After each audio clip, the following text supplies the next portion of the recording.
Have you ever wondered what secrets could be hidden deep within the mist-covered peaks of the Appalachian Mountains?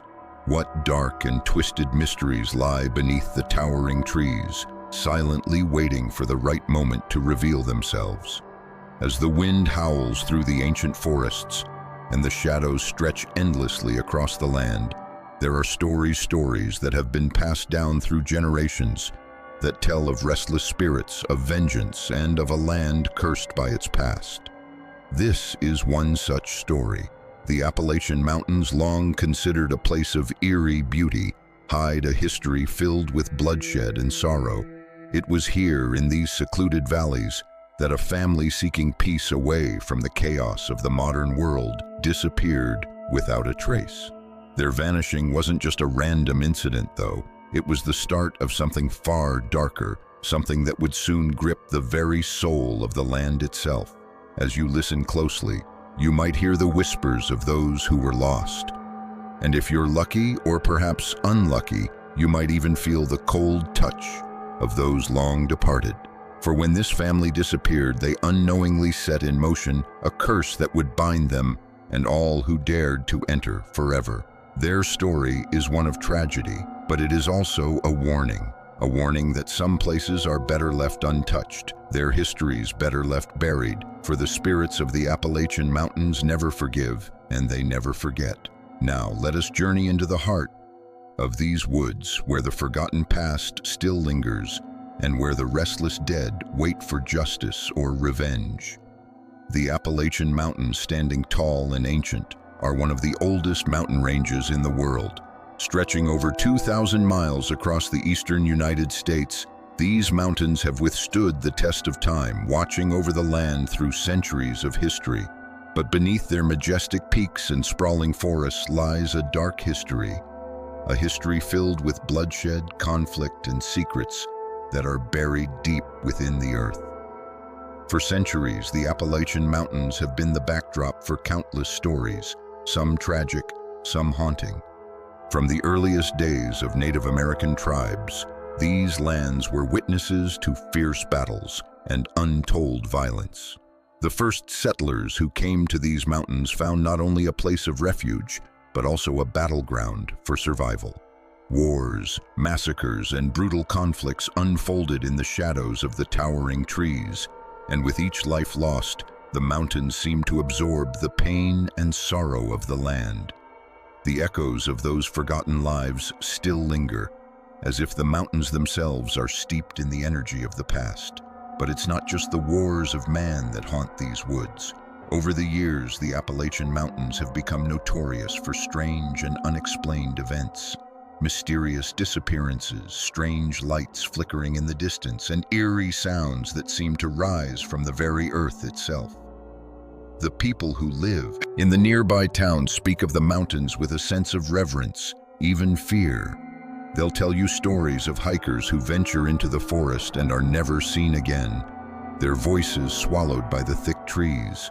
Others talk about hearing disembodied voices on the wind, whispering their names in the dead of night, or seeing fleeting figures darting between the trees, figures that vanish the moment you turn to look. Local folklore holds that the mountains are home to forces beyond human understanding, something ancient and powerful. The people who've lived here for generations know the land, but there's a lingering sense of something other. They speak of the mountains with respect, but also with caution, as if acknowledging that some things should never be disturbed. As time has passed, the legends have grown of strange happenings and unsettling encounters that cannot be explained. Some say it's the spirits of those lost in battle, while others believe it's something older, something that has been here far longer than any human could fathom. It's easy to dismiss these tales as mere superstition, but there's a certain weight to them, a collective feeling that this land holds more than just the scars of war. Whether it's the sound of a distant scream carried on the wind or the cold chill that creeps up your spine as you step deeper into the woods, the Appalachian Mountains refuse to let their past be forgotten. Perhaps the true mystery isn't just the things that have happened here, but what remains hidden in the shadows, waiting to be discovered or perhaps never to be uncovered. For as long as people have lived in the shadow of these mountains, there's been an unspoken truth. There are things in these woods that do not belong, things that have been watching, waiting, and now they may be ready to make themselves known. There was once a young family like so many others caught in the whirlwind of modern life. Day after day, they rushed between work, school, and the constant pressure of keeping up with the fast-paced world around them. The constant noise, the relentless deadlines, the growing sense of exhaustion, it was all too much. They longed for peace, for a chance to slow down and reconnect with each other, away from the chaos of the city. So, in search of serenity, they made the decision to leave behind their busy lives and venture into the heart of the Appalachian Mountains. At first, the idea seemed perfect. The mountains were not just a place on the map. They were a symbol of tranquility, a vast expanse of nature untouched by the constant hum of technology. The family, tired and worn out, hoped that the beauty and stillness of the mountains would provide the escape they so desperately needed. They rented a small cabin nestled deep within the forest, surrounded by towering pines and the gentle rustle of leaves in the breeze. The air was crisp, the scent of pine filled their lungs, and for the first time in what felt like years, they felt the weight of the world lift off their shoulders. The days passed slowly as they explored the woods, hiked the trails, and spent quiet evenings by the fireplace. They could hear the faint sound of the river rushing nearby, the crackle of their fire, the soft chirping of birds in the distance. At night, the stars above seemed brighter, the moon fuller, casting a silvery glow over the cabin and the land that surrounded it. It was everything they had hoped for, a peaceful retreat from the constant hustle of their everyday lives. But what they didn't know, what no one had warned them, was that the mountains, for all their beauty, held secrets that no one should disturb. They were a place of forgotten history, where the spirits of the past still lingered, waiting for the right moment to be awakened. And that moment was coming. It began with the strange noises. At first, the family thought little of it, just the sounds of the forest settling at night. But as the days went by, those sounds grew more unsettling. There were whispers in the wind, faint voices that seemed to echo through the trees. At night, the family would hear footsteps outside the cabin, soft and deliberate, like someone walking just out of view. But when they looked out the window, there was nothing, only the darkness and the sound of the wind rustling the leaves. Then there were the dreams. The father, Tom, was the first to experience it. It started with small, unsettling images, flashes of figures in the woods, strange faces, eyes watching him from the shadows. At first, he thought it was just his mind playing tricks on him, the result of too much time spent in the quiet isolation of the mountains.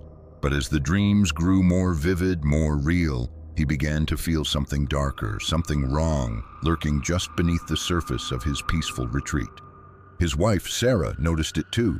She woke up one morning, her heart racing, covered in cold sweat. She couldn't shake the feeling that something or someone was out there, watching them. It wasn't just the isolation anymore. It was something more primal, something deep and ancient. She had always believed in the supernatural, but never in her wildest dreams did she imagine that it would follow her here to this peaceful retreat in the heart of the Appalachian Mountains. As the days wore on, the family began to notice other strange occurrences. Objects would be moved, small things that they were certain they hadn't touched. The door would creak open on its own, even when they had locked it tightly the night before. The once peaceful nights were now filled with unease. They would lie awake in bed, listening to the distant sounds of something or someone moving just outside their cabin. One evening, after a long day of hiking, the family decided to sit outside and enjoy the quiet of the evening. The sun had just set, casting long shadows across the forest, and the air had a chill to it, signaling the coming of nightfall. As they sat around the campfire, a strange feeling settled over them, as though the very air around them had thickened. It was as though the mountains themselves were holding their breath. Then they saw it, a figure moving swiftly through the trees. It was fleeting, just a shadow, but it was enough to send a chill down their spines. Tom stood up, calling out, but the figure disappeared into the darkness, leaving behind only the rustling of leaves and the faint smell of something burnt. That was when the true terror began. As the days passed, the family grew increasingly paranoid. They could no longer dismiss the strange occurrences as mere coincidences. The forest had a life of its own, and it seemed intent on making them feel its presence. There was no escaping it, no way to outrun the growing sense of dread that seemed to hang over them like a cloud. One night, as Sarah was walking back to the cabin after retrieving firewood, she heard a voice. It was faint, almost a whisper, but it called her name, her full name. At first she thought it was Tom, but when she turned around she found herself standing alone in the clearing with only the sounds of the forest around her. Her heart raced, and the hairs on the back of her neck stood up. She quickly hurried back to the cabin, her breath short, her mind racing. As the family struggled to make sense of what was happening, they began to piece together the dark history of the land they had chosen to call home. The locals had whispered of strange happenings in these mountains, of people who had gone missing, of families who had never returned. But the family had been too eager to escape the noise of their daily lives to listen. Now it was too late. They were trapped in a place where the spirits of the past refused to let go, a place where death had come for them, not with a bang, but with a whisper. And as the sun set one final time over the mountains, they realized that the peace they had sought in the Appalachian wilderness would be their undoing. The mountains were alive, and they were not alone. The last day the family was seen, they took pictures that would later become the key to unraveling the mystery of their disappearance. It was a bright afternoon, the kind of day that promised no hints of what was to come. The sun was shining, casting its golden rays through the dense tree canopy, and the air smelled fresh, almost too clean, as if nature itself was preparing for something unseen. The family, in good spirits, decided to take a walk through the woods one final time before packing up and heading back to the city. They had been in the mountains for nearly a week, and despite the eerie happenings, they had managed to convince themselves that everything was fine, that the strange noises, the shadows moving at the corner of their eyes, were simply the product of an overactive imagination. It was the kind of thinking that comes from a desire to make peace with the things that unsettle us. But that last walk, those final moments, would prove that not all was as it seemed. The family took out their camera, a simple device, nothing fancy, just a way to capture memories of their brief escape from the chaos of life. They began snapping pictures, laughing, posing among the trees, but something was different this time. As they reviewed the photos later, a cold shiver ran down their spines. The first picture appeared normal at first glance, just a photo of the family standing in front of a large oak tree, the sunlight filtering through the leaves. But there, just beyond the father's shoulder, was a figure. It wasn't a clear image, more of a shadow and indistinct form, hazy and blurred, as though it didn't belong in the frame at all. The figure was tall, its outline jagged like something not quite human. It stood with its back turned, watching them. Sarah, the mother, shrugged it off as a trick of the light, but when she looked closer, she couldn't ignore the unease creeping into her chest. The figure was positioned too perfectly, its placement too deliberate, and it wasn't just the figure in the background that caused the discomfort. There was a strange distortion in the image, something that defied the natural flow of light, like the air itself had warped. A sense of heaviness seemed to seep from the picture, as if it carried an energy that wasn't there before. Tom, the father, was skeptical at first. He dismissed it as an anomaly glitch in the camera. But that night, when they sat down to look through the rest of the photos, the unease only deepened. One by one, they reviewed the shots, and it wasn't long before they realized that there were more figures, more shadows, lurking in the background of their pictures, and each one was positioned closer to them. One image showed a child standing near the tree, smiling brightly for the camera.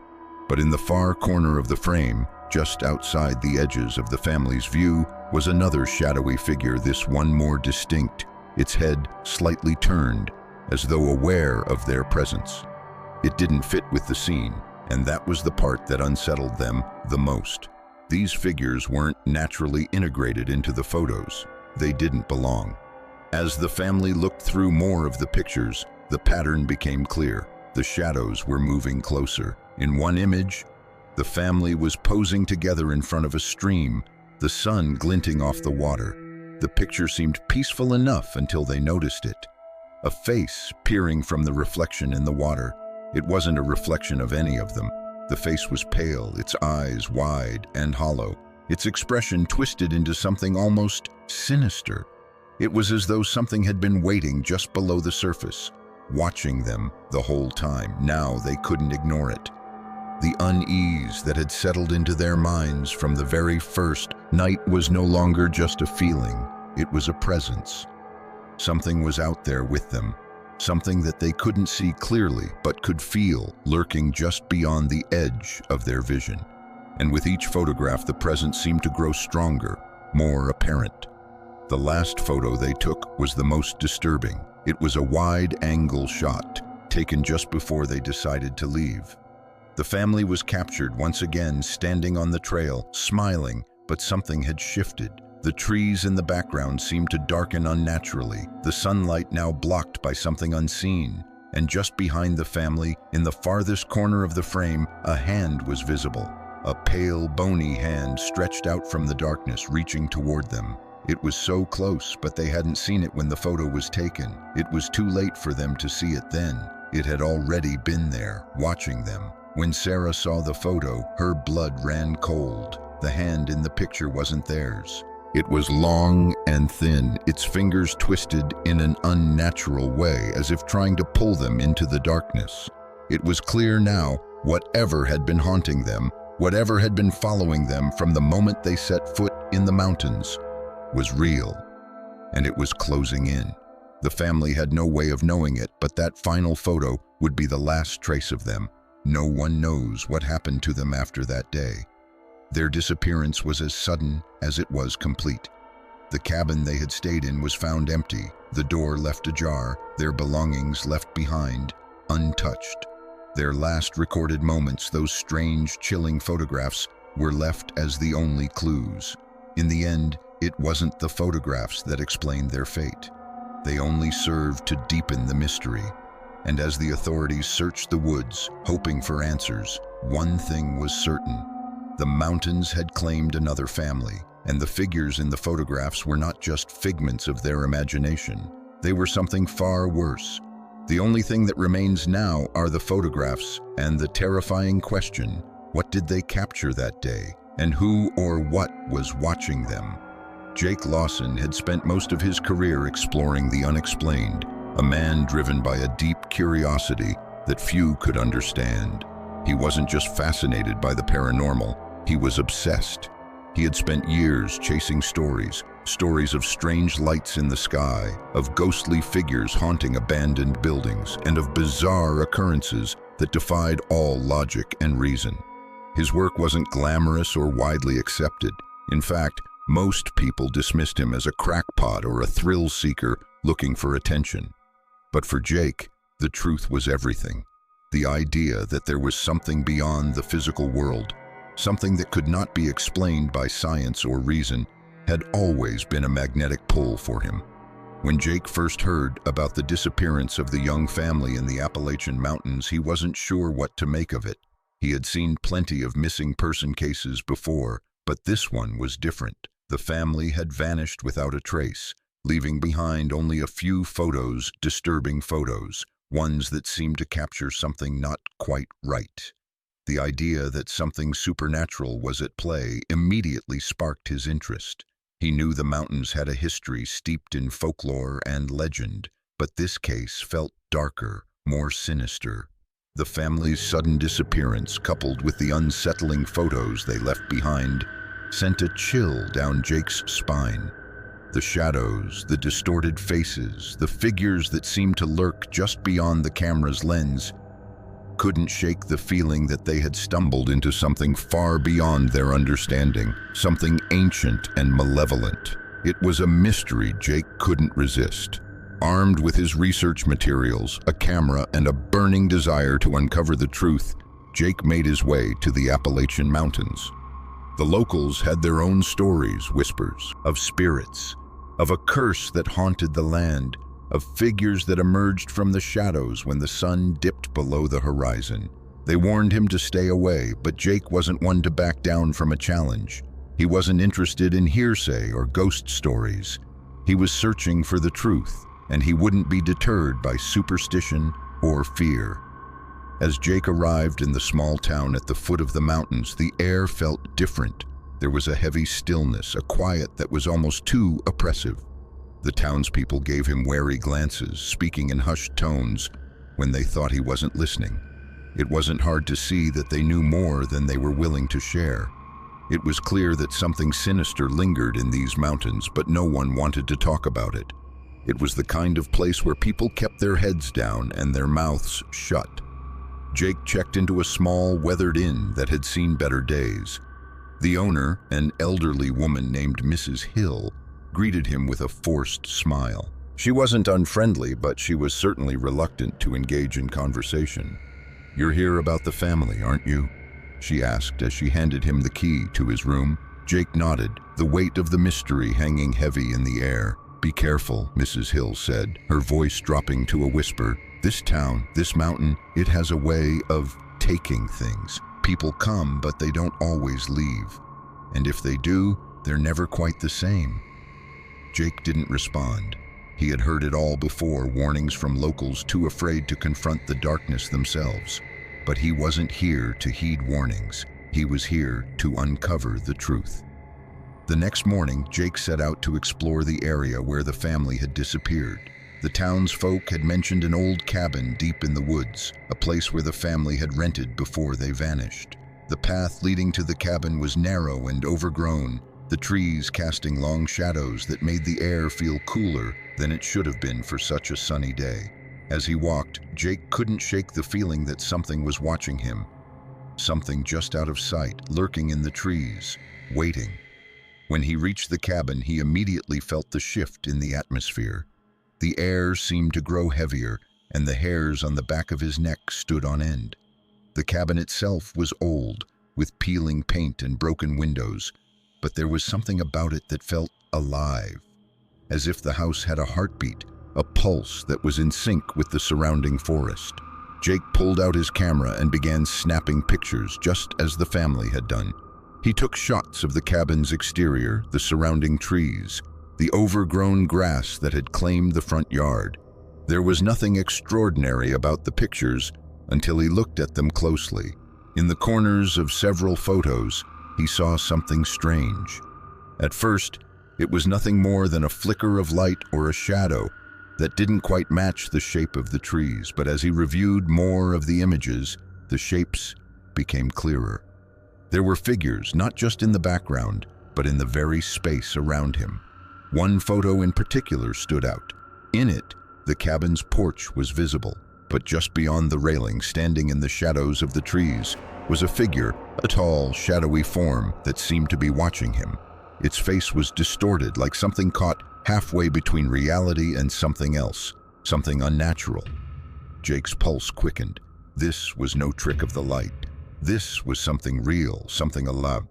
He zoomed in on the figure, trying to make sense of what he was seeing, but the more he focused, the more the image distorted, as if the camera itself was unwilling to capture it fully. He looked up from the camera, scanning the woods around him, but there was nothing, no figure, no movement. Just the silent trees, standing like sentinels, guarding their secrets.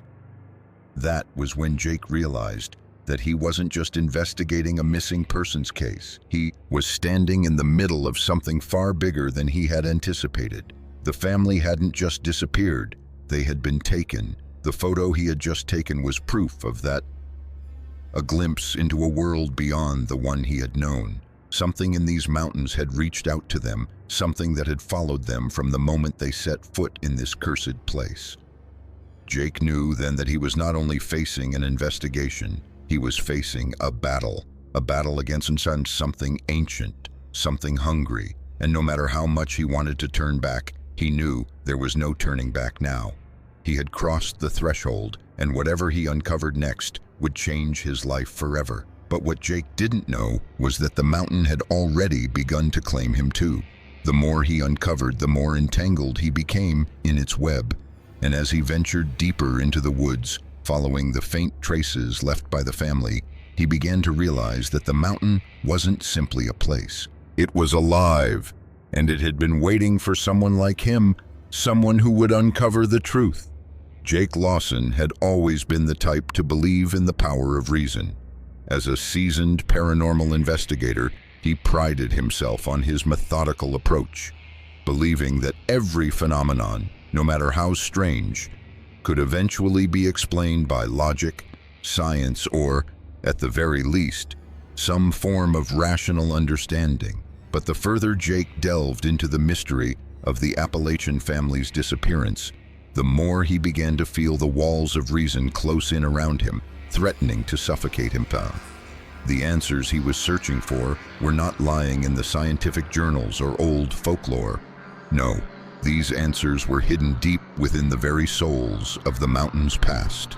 The first inkling of what lay ahead came when Jake uncovered the truth about the area's history. As he pored over local records and spoke to the town's elder residents, he started piecing together a tale that was older than the land itself. It wasn't just a case of missing persons, it was much more than that. The family, it seemed, had inadvertently walked into a trap set by something far older, far darker. The woods were not merely haunted by ghosts. They were inhabited by tortured, vengeful spirit souls that had been wronged and never allowed to rest. These spirits were not the kind of restless ghosts one might find in any old, haunted house. No, these were beings filled with an anger so intense that it had twisted them into something unrecognizable. Their thirst for revenge, the only thing keeping them tethered to the world of the living. As Jake walked deeper into the forest, he could feel the temperature drop, the silence growing heavier with each step. The trees seemed to close in on him, their thick branches blocking out the sunlight, casting long, dark shadows on the ground. The sense of isolation was overpowering, but Jake pressed on, knowing he was on the brink of something he had never encountered before. His camera, which he had been using to document his findings, began to malfunction, clicking at random, capturing fleeting images of shadows that didn't seem to belong. It was in a small clearing just beyond the cabin where the family had last been seen that Jake had his first true encounter with one of the spirits. He was standing still, trying to steady his breath as he scanned the area for any signs of life, when the air around him seemed to shift. The temperature dropped suddenly, the hairs on the back of his neck standing on end. He turned, and there, standing just outside the reach of the trees, was a figure. It was barely discernible at first, a pale, indistinct shape moving against the darker backdrop of the woods. The figure was tall, gaunt, with hollow eyes that seemed to pierce the air itself, and a twisted expression of torment. Jake's heart raced as the figure moved closer, its form becoming more defined. This wasn't just a shadow, it was something real, something dangerous. The spirit seemed to be aware of him, its eyes locked on him, with a hunger that sent a cold shiver down his spine.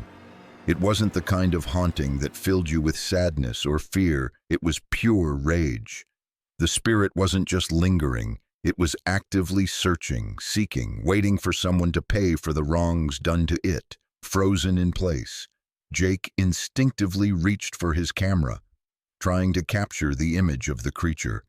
But as he did, the spirit let out a low, guttural growl that reverberated through the air, a sound that rattled the bones and made Jake's stomach churn.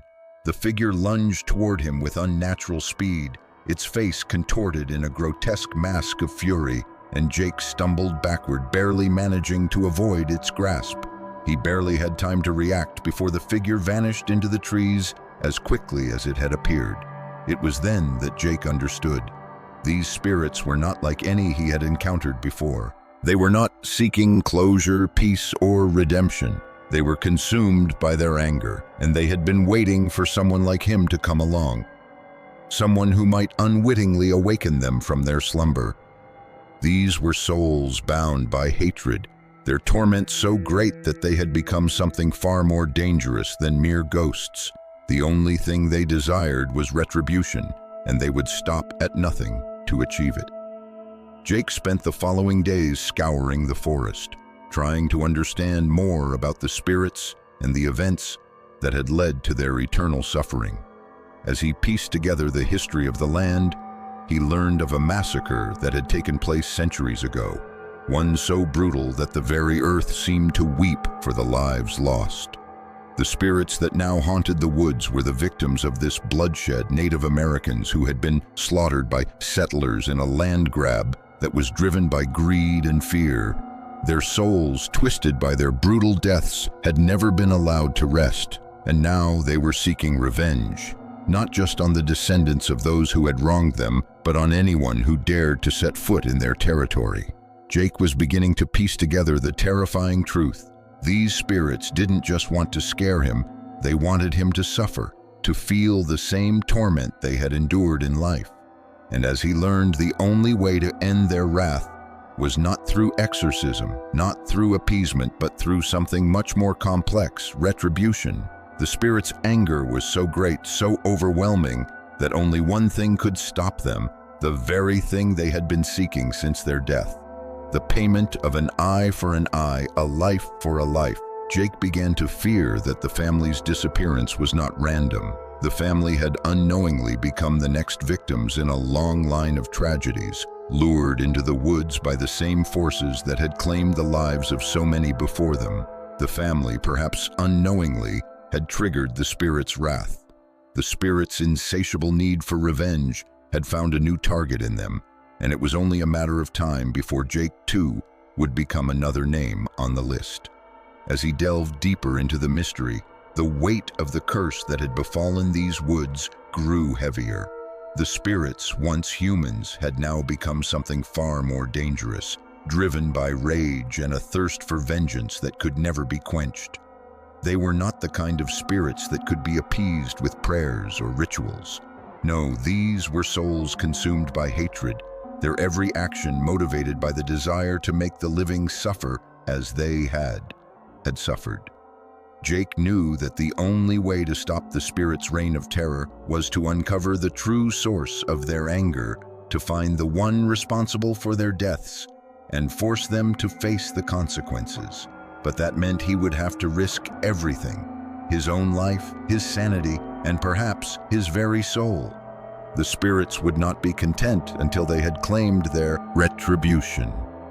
And Jake realized that if he did not stop them, they would continue to haunt these mountains for eternity, claiming victim after victim, feeding off the pain of the living. And with that realization, Jake understood that the battle wasn't over. It had only just begun. Every soul that haunts the Appalachian Mountains carries with it a tale, a story of bloodshed, betrayal, and untold sorrow. These spirits are not mere phantoms drifting aimlessly through the dark. They are the echoes of a violent past, bound by anguish, regret, and a thirst for revenge. Each of them has a history marked by terrible injustices, stories that have never been fully told, pain that has never been resolved. Some of these souls are the spirits of the indigenous people who lived on these lands long before settlers arrived. For centuries, the native tribes called the Appalachian Mountains home, living in harmony with the land and its creatures. But when the settlers arrived, they brought with them not only their desires for land and resources, but a ruthless determination to claim everything in their path. The indigenous tribes were decimated in a brutal campaign of violence. Entire villages were massacred, their people slaughtered in cold blood, their land seized without mercy. The settlers, in their greed and hatred, left behind nothing but destruction, and with it, a legacy of suffering that would never be forgotten. The spirits of these lost souls remained trapped in the woods, unable to move on. They were betrayed by those who claimed to be their fellow men, their lives stolen without reason or justice. Their deaths were not honorable, nor were they swift. Many were tortured, forced to watch as their loved ones were slaughtered in front of them, their cries echoing through the woods. unheard by anyone who could help. These spirits do not rest, for they cannot forget the pain they endured, nor the horrific deaths that claimed them. They were betrayed not only by the settlers but by the very land they had loved. The earth that was once their sanctuary, now transformed into their prison. Their souls wander aimlessly, seeking vengeance on those who wronged them, unable to find peace, their anger as raw as the day they died. There are others among these restless spirits, those who were innocent, caught in the crossfire of a conflict they did not understand. These are the souls of settlers who came to the mountains not with a thirst for violence but with a hope for a new beginning. Many of them were farmers, families who sought nothing more than a peaceful life in the untouched wilderness of the Appalachians. But peace was a luxury they would never know. Some of these settlers were tortured by the very forces they had sought to escape, whether by nature's unforgiving hand or by the hands of their fellow man. These innocents met brutal ends. They were tied, beaten, left to die slowly in the wilderness, their cries drowned out by the vastness of the forest. The land that had promised them safety had turned its back on them, and in their final moments they realized there would be no salvation. The spirits of these innocents haunt the mountains as well, their souls twisted by the unbearable pain they endured.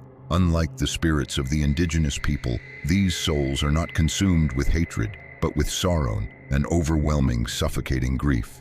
They seek not revenge, but to be remembered, to be acknowledged for the cruelty they suffered. But the mountain offers no solace, no comfort, only a dark eternity of wandering, as they try in vain to make sense of their untimely deaths. In the stillness of the woods, you can almost hear their whispers, mournful, pleading, desperate for someone to listen, for someone to know that they were once here, that they were once alive. Then there are the souls of those who came long after the initial massacres and disappearances. These souls are the ones who, knowingly or unknowingly, trespassed into the domain of the angry spirits that had been left behind. These souls had their own stories, their own lives, but the mountains had no interest in their pasts. To the spirits of the land, there was no distinction between the innocent and the guilty. The mountains had long since turned into a battleground between the living and the dead, and anyone who dared to tread too far into the unknown was doomed to share in the suffering of the spirits that roamed the woods. These souls are often the hardest to understand. They are those who sought adventure, thrill seekers who thought the tales of haunted forests and restless spirits were just that, tales. They came drawn by curiosity or the desire for something new. Some were hikers, others were tourists who thought they could conquer the wilderness, but they didn't know what they were walking into. They didn't know that these mountains were not just a place of trees and streams, they were a graveyard, a resting place for souls that had been waiting for centuries to find peace. And so, as these modern-day wanderers ventured deeper into the mountains, they unknowingly stirred up the spirits, triggering an ancient curse that had never been broken. The angry spirits of the indigenous people, the tortured souls of the settlers, and the ghosts of the innocents who had been lost to the wilderness all were awakened by the presence of the living. And as these intruders ventured deeper into the woods, they found themselves followed by eyes they could not see, pursued by beings they could not comprehend. The spirits, bound by their anger, their sorrow, and their need for vengeance, moved silently through the trees. The unlucky few who wandered into their path became their victims, meeting fates as brutal as those who had died before them. Some disappeared without a trace, their screams lost to the winds. Others were driven mad, their minds shattered by the horror of what they had encountered. And for those who were fortunate enough to escape, they were forever marked by the knowledge of what lurked in the dark corners of the world, haunted by the spirits of the Appalachian Mountains, forever carrying the weight of the suffering they had unwittingly uncovered. The spirits of the Appalachian Mountains are not merely lingering memories of the past. They are the embodiment of pain, the physical manifestation of unresolved hatred and suffering. Each soul has its own story to tell, its own grievances, its own desires for vengeance or peace. But the one thing they all share is a refusal to move on, a refusal to let go of the injustices they have suffered. They are bound to the land, trapped by the darkness that has been woven into the very fabric of the mountains. And as long as the mountains stand, their spirits will continue to haunt the woods, forever seeking to avenge the wrongs that were done to them, forever waiting for the peace they have been denied. The spirits that haunt the Appalachian Mountains are not the gentle, forgotten wisps of the past. They are not the peaceful echoes of souls that merely wander the earth, lost and seeking closure. No, the spirits of these mountains are far more terrifying than anything one could imagine, each one a twisted, tortured version of their former selves, forever bound to the land by anger, pain, and a thirst for vengeance that has never been quenched. Every soul in the mountains carries with it an image that is etched in the memory of those who dare to venture too close. They are not simply figures draped in the fog of the night. They are tangible, real, and filled with an energy that is impossible to ignore. These spirits are not the faint shadows one might find in old stories. No, they are monstrous, grotesque, and horrifying in their very essence. The first thing you'll notice, if you're unfortunate enough to encounter them, are their eyes. The eyes of these spirits are not like any human eyes you've ever seen. They are blood red, glowing like smoldering embers, burning with an intensity that seems to pierce right through you. These eyes are not just a window to the soul, they are a portal to the very fury and anguish that has kept these spirits trapped for centuries. It is said that if you lock eyes with one of these spirits, the weight of their pain will crush you. The agony, the torment, the suffering they have endured, it all pours into you in that single fleeting moment. You will feel their rage, their sorrow, and in some cases, their hunger for retribution. The second thing that will seize you is the sight of their bodies. The spirits of the Appalachian Mountains do not appear in soft, ethereal forms like the ghosts you might read about in folklore. No, these spirits are scarred, twisted, marked by the violence they endured in life. Their bodies are often mutilated, disfigured by the brutality of their deaths. The once beautiful faces of these souls are now contorted into horrific, unnatural masks. Their skin, pale and sickly, is covered in wounds, gashes, and burns, scratches and tears as though their bodies have been torn apart by unseen hands. These are not the peaceful apparitions of the past. These are the tortured, mutilated remnants of those who were destroyed long before their time. The wounds on their bodies tell stories of unimaginable suffering. Some of these spirits bear the marks of fire burned beyond recognition in the flames of hatred. Others are marked by the jagged, cruel slashes of weapons that tore into their flesh, each scar a reminder of the pain they endured. The disfigurement is not just physical, though. It goes deeper. You can feel the twisted, lingering energy in the air when they are near, an oppressive force that clings to your skin and suffocates your breath. These spirits carry with them the trauma of their untimely, brutal ends. And that trauma doesn't just exist in the past, it's alive. It lives in their very forms, and it's ready to consume anyone who dares to approach. But perhaps the most terrifying thing about these spirits is the sound of their anguish, their endless wailing and screaming. The cries of the tortured souls echo through the trees, reaching deep into your bones, reverberating in your chest, leaving you unable to escape the sheer intensity of their sorrow.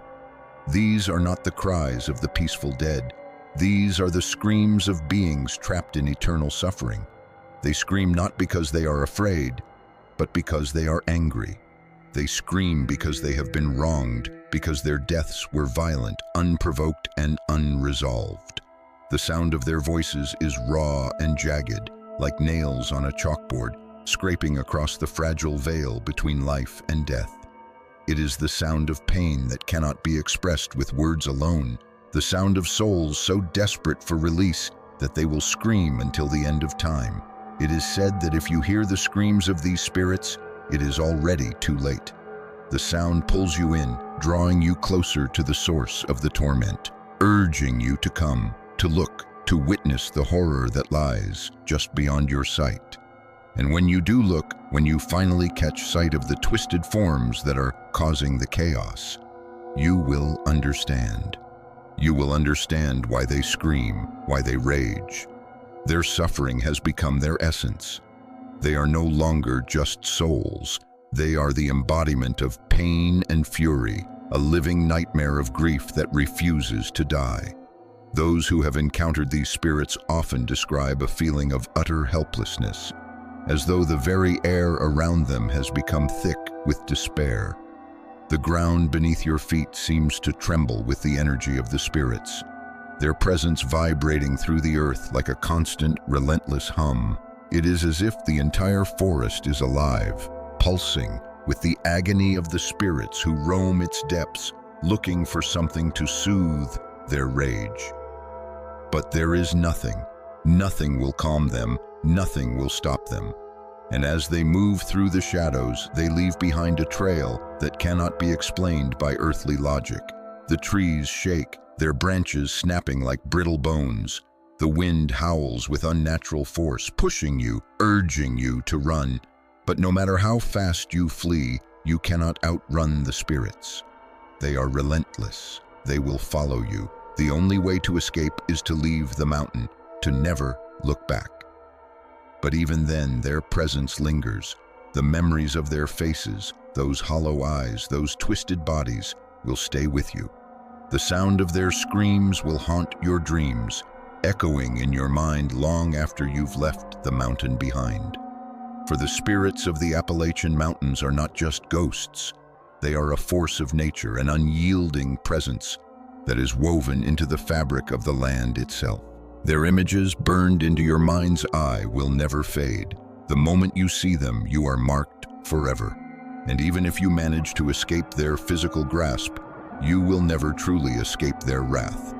They will follow you, watching, waiting, until the day you return to the mountains, and when you do, they will be waiting for you, just as they've always been.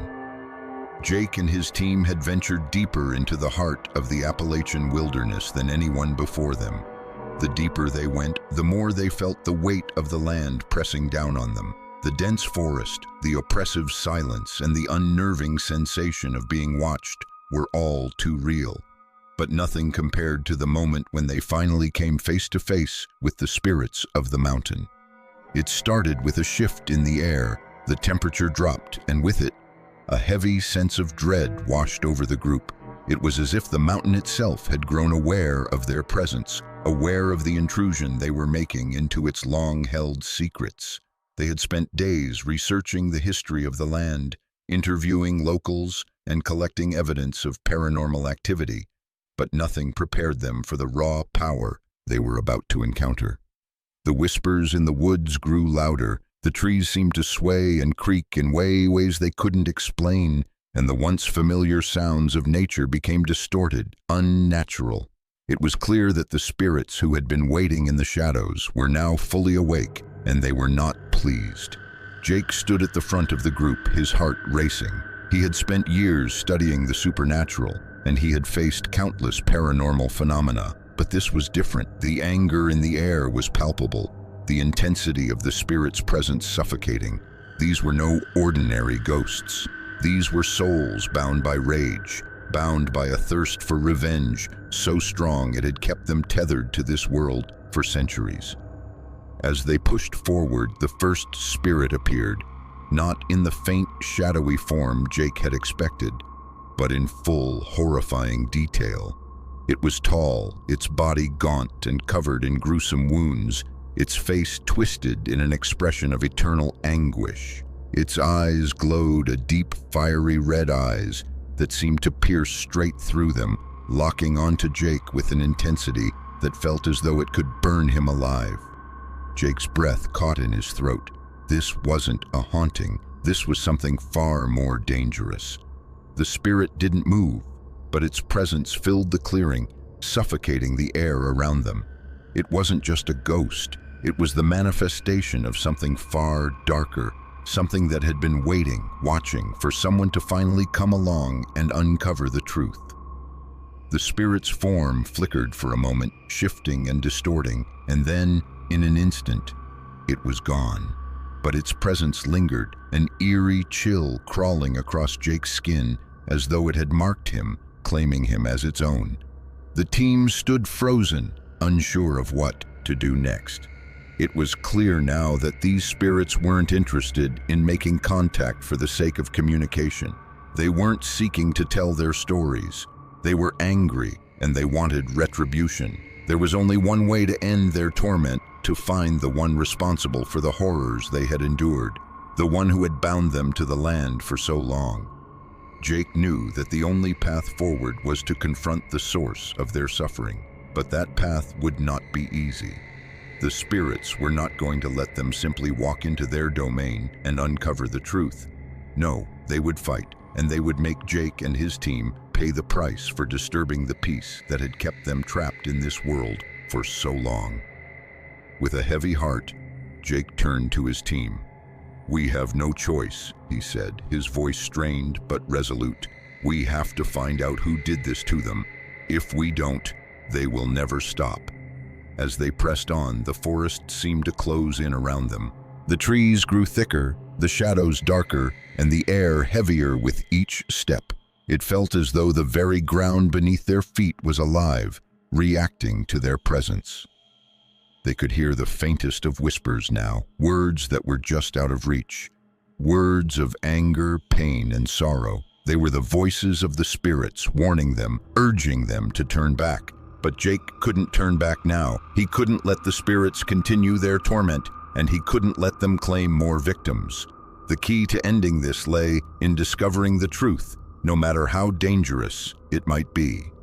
The team stumbled upon a clearing that seemed to pulse with an unnatural energy. At the center of the clearing stood a large stone altar, covered in moss and dirt, but unmistakable in its significance. It was a place of rituals, a place where something dark had been offered, and where something dark had been born. Jake's heart sank as he approached the altar, the images of the spirit's pain flashing in his mind. He knew deep down that this was where it had all begun. This was where the curse had started, where the spirits had been bound to the land, doomed to relive their pain over and over again. But what he didn't know was who had caused it. Who had brought this curse upon the mountain? Who had bound these spirits to the earth in such a way that they could never find peace? The answer was within reach, but Jake didn't know if he was ready to face it. As the team gathered around the altar, the ground trembled beneath them. The spirits were closing in, and they were not happy. The whispers grew louder, turning into guttural growls, the sounds of anger and frustration that reverberated through the earth. The forest seemed to shake as though it were alive, its ancient roots stretching out to ensnare them. Suddenly the ground split open, and from it rose a figure, its form dark and shadowed. It was human, but it wasn't. The figure was tall, its face obscured by a hood, its body draped in tattered robes, and in its hands it held a staff, an ancient staff that glowed with a faint, ominous light. The team froze. This was it. This was the source of the spirit's torment, the one who had caused their deaths, the one who had bound them to the land, was standing before them. Jake's heart raced as he stepped forward, his voice trembling but firm. "Who are you? What did you do to them?" The figure didn't answer. Instead, it raised its staff, and the ground trembled once more. The spirits howled, their rage reaching a boiling point, and in that instant, Jake realized what needed to be done. The curse could only be broken by confronting the source, by forcing the one who had created this nightmare to face the consequences of their actions. As the figure raised its staff, preparing to strike, Jake and his team knew there was no turning back. They had to face the spirit, and they had to find a way to put an end to the curse before it consumed them all. Jake's heart pounded as the air around him seemed to thicken. The forest had grown eerily still, the once bustling sounds of the trees and wind now replaced by a suffocating silence. He could feel the presence of something far worse than he had anticipated lurking in the shadows. The spirits were not the only ones here anymore. The one who had caused it all, the one who had bound these souls to this land of torment, had finally revealed himself. From the corner of the clearing, a dark figure began to emerge. At first, it was nothing more than a silhouette, a shadow too deep to make sense of. But as the figure stepped closer, Jake's breath caught in his throat. The figure was tall, cloaked in darkness, its face hidden beneath a hood that seemed to absorb the very light around it. Its presence exuded a coldness, a malice so profound that it made Jake's stomach churn.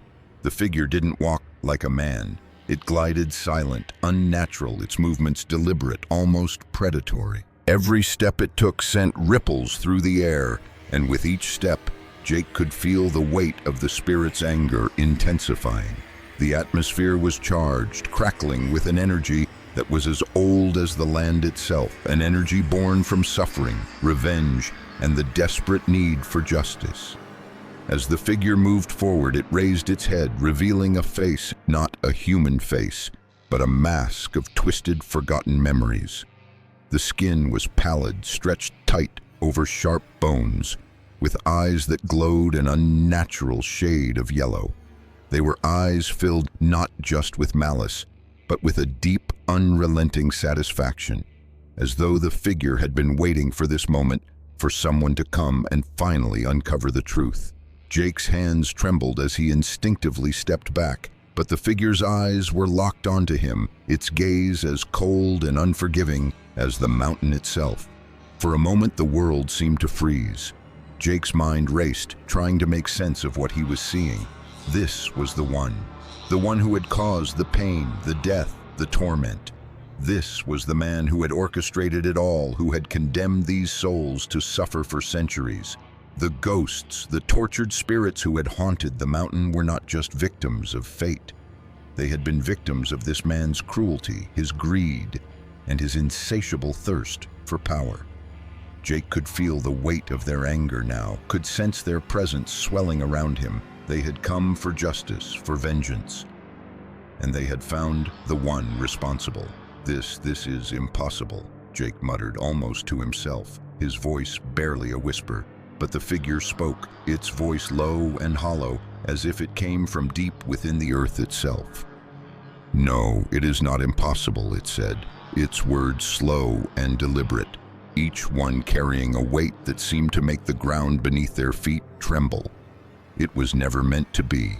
I am the cause of all this. I am the one who bound them, and now I shall watch as they come for me." Jake's stomach twisted with disgust as the realization hit him. This man-thief figure in front of him was still alive. He was no mere ghost, no spirit trapped in the limbo of his own creation.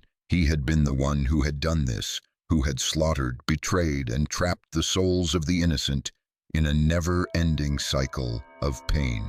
And now these very souls had come to claim the justice they had been denied for so long. The figure stepped closer, its hands raised to reveal long, gnarled fingers, each one tipped with sharp, claw-like nails. It was as if the very act of being alive had drained him of any humanity, leaving behind a creature that was only part man, part nightmare. "You," Jake's voice cracked, anger surging through him as the truth settled like a heavy weight in his chest. "You, what did you do to them? What did you do to their families?" The figure let out a low, guttural laugh, one that echoed in the clearing like the growl of a predator. "I did what was necessary. The world doesn't understand the price of survival. Power must be earned by any means necessary. The lives I took were but a small sacrifice to achieve what I needed. They should be grateful."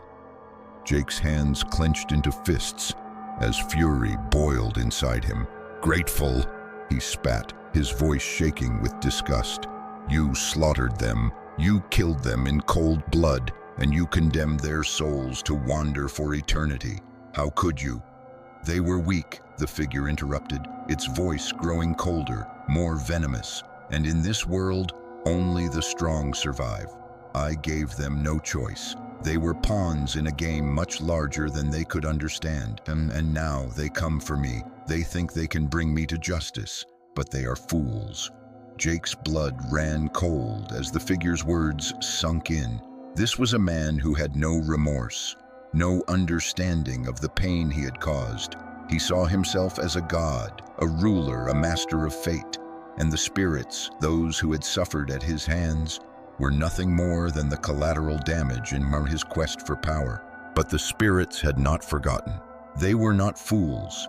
They had come for justice, and they would not rest until it was served. The air around them shifted, and Jake felt the ground beneath his feet tremble again. The spirits, once hidden in the shadows, began to reveal themselves, rising from the earth like phantoms, their faces contorted with fury, their eyes glowing with a fire that matched the figure's own. They were ready to take what had been denied to them for so long. And as Jake stood there facing the embodiment of everything the spirits had suffered, he realized that there was no turning back now. The battle for justice had begun. The spirits were no longer bound by the mountain or by the past. They had come to make their presence known, to tear down the one who had made them suffer. The man-the cause of all the suffering stepped forward one final time, his eyes glowing with malicious triumph, as though he knew something Jake did not. "You think you can stop me?" he whispered, his voice a venomous hiss. "I am beyond your reach, beyond the law. No one can touch me." But as his words echoed in the night, the spirits moved, and this time they would not be denied. The final moments felt like an eternity. Jake and his team stood in the clearing, breathless, their hearts pounding as the air around them grew still. The spirits of the Appalachian Mountains, those tortured souls bound to this land by centuries of pain and betrayal, had been set free. They had finally found peace. The justice they so desperately sought had been delivered. And yet, the victory felt hollow, overshadowed by the price they had paid to bring this dark chapter to an end. The moment the spirit of the antagonist had been vanquished, the ground trembled beneath their feet. The oppressive, suffocating weight that had clung to the air for so long seemed to lift. The trees, once menacing and foreboding, now stood silent, as if the very forest itself was breathing a sigh of relief. The spirits, their forms shifting between the physical and the ethereal, began to fade into the light. Some of them lingered for a moment longer, their eyes meeting Jake's eyes, filled with a mixture of gratitude and sorrow, before they dissolved into nothingness, returning to the peace they had long been denied. It was over. The battle had been won. The spirits had been freed. But the price of that freedom was one that Jake and his team could never have fully anticipated. Jake looked at his team, his friends, one by one. Their faces were pale, their eyes hollow with exhaustion, yet there was a certain peace in their expressions, a relief that came from knowing they had done what needed to be done. But that peace was fleeting, like the spirits that had just disappeared. They had achieved their goal, but in the process, they had become something else. The people they had been before this journey, before they stepped into the heart of the Appalachian Mountains, no longer existed. They weren't just investigators anymore. They weren't just ordinary people. They had been touched by something beyond their comprehension, something that had changed them forever. The horrors they had witnessed, the souls they had set free, had become part of them. The very act of confronting the darkness had left a mark on each of them that would never fade. Jake knew that the spirits might be gone, but their presence would never truly leave him. The images of their tormented faces, the sound of their anguished wails, would haunt him for the rest of his life. The faces of those he had freed, those who had found peace, would always be with him. But the faces of those who had not been able to escape, the ones that had been twisted by hatred and fury, those would linger even longer, haunting his dreams, following him in the silence of the night. "Will we ever be the same again?" Sarah, one of his team members, whispered, her voice barely audible over the wind. Her eyes were distant, her mind clearly still tangled in the threads of what they had just witnessed. Jake didn't answer immediately. He didn't need to. He knew the truth. There was no going back. They had crossed a linear line that had once seemed so distant, so out of reach, but now felt as though it had always been there, just waiting for them to step into its shadow. The spirits had been freed, but what about them? What about the ones who had survived? Would they ever be able to escape the memories, the visions, the feelings of dread that clung to them like a second skin? As they made their way out of the clearing, the weight of the experience hung over them. The forest, once alive with the threat of the spirits, now felt strangely empty, almost deserted. The path that had once been so treacherous now seemed almost welcoming in its silence. They walked, but none of them spoke. There was nothing more to say. The past was behind them, but it would never truly be gone. As they left the mountains behind, the sense of relief began to settle in. The air was lighter, the oppressive weight they had felt for so long now lifted, but there was no joy in their departure, no triumphant feeling of victory. Instead, there was only the quiet realization that, in freeing the spirits, they had also set something in motion, something that could never be undone. Jake couldn't help but glance over his shoulder one last time, as if expecting to see the forest, dark and threatening, rising up to claim him. But there was nothing. The mountains were quiet, their secrets buried once again. The spirits were gone, and yet Jake knew the memories would remain forever. There was no escaping the ghosts of the past, not the ones that had been freed, nor the ones that had been forged in the fires of their torment. The memories of what they had seen, of what they had done, would stay with them forever. And as Jake and his team stepped away from the mountain, leaving the spirits to find the peace they had long been denied, they couldn't help but wonder, would they ever truly be able to find peace again? The weight of the spirits' gaze would follow them, not in the form of angry wails or fiery eyes, but in the quiet moments, in the stillness when they were alone with their thoughts.